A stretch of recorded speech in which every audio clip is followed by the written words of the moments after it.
Madam परिचय देवे। ମୁଁ ଡକ୍ଟର ଶିପ୍ରା ମଲ୍ଲିକ କେନ୍ଦ୍ରାପଡ଼ାର ବିଧାନସଭା ପ୍ରାର୍ଥିନୀ ଭାରତୀୟ ଜାତୀୟ କଂଗ୍ରେସରେ। कौन मुद्दा रही केन्द्रापड़ा निर्वाचन मंडल? ବହୁତ କିଛି ମୁଦ୍ଦା ରହିଛି। କେନ୍ଦ୍ରାପଡ଼ାକୁ ବିକାଶର ଧାରାରେ ସାମିଲ କରିବାଟା ନିଶ୍ଚିତ ଭାବେ ବହୁତ ହି ଜରୁରୀ।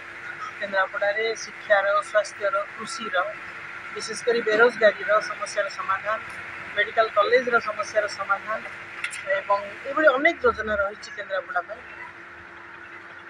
केते भोट रे विजय बोले लक्ष्य रही? ବହୁ ଭୋଟରେ ଆପଣ ଦେଖିବେ ସେଟା ଅପେକ୍ଷା କରନ୍ତୁ। ଆମର ଜନସାଧାରଣଙ୍କର ରହୁଛି ଯୋଉ ଟ୍ରେନ୍ ଲାଇନ୍ କି ନେଇକି ଯୋଉ ନୂଆ ରେଳ ଯୋଉ କେନ୍ଦ୍ରାପଡ଼ାକୁ ଚଳାଚଳ କରୁଛି ଏ ନେଇକି ବିଜେପି ମୁହାଁମୁହିଁ ହେଇଛନ୍ତି, ଆପଣଙ୍କ ବିଷୟରେ କ'ଣ କହିବେ? ବିଜେଡି ମୁହାଁମୁହିଁ ନୁହେଁ। ଯେତେବେଳେ ଗୋଟେ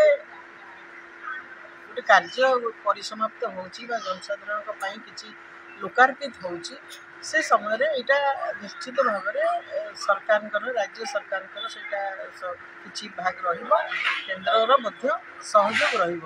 ଏବଂ ସବୁଠୁ ବଡ଼ କଥା ହେଉଛି ଯେଉଁ ଅର୍ଥଟି ବ୍ୟବହାର ହେଇଥିବ ସେ ଲୋକଙ୍କର ଅର୍ଥ, ଇଏ କେଉଁ ବିଜେଡ଼ି ସରକାରର ନୁହେଁ କି ବିଜେପି ସରକାରର ନୁହେଁ।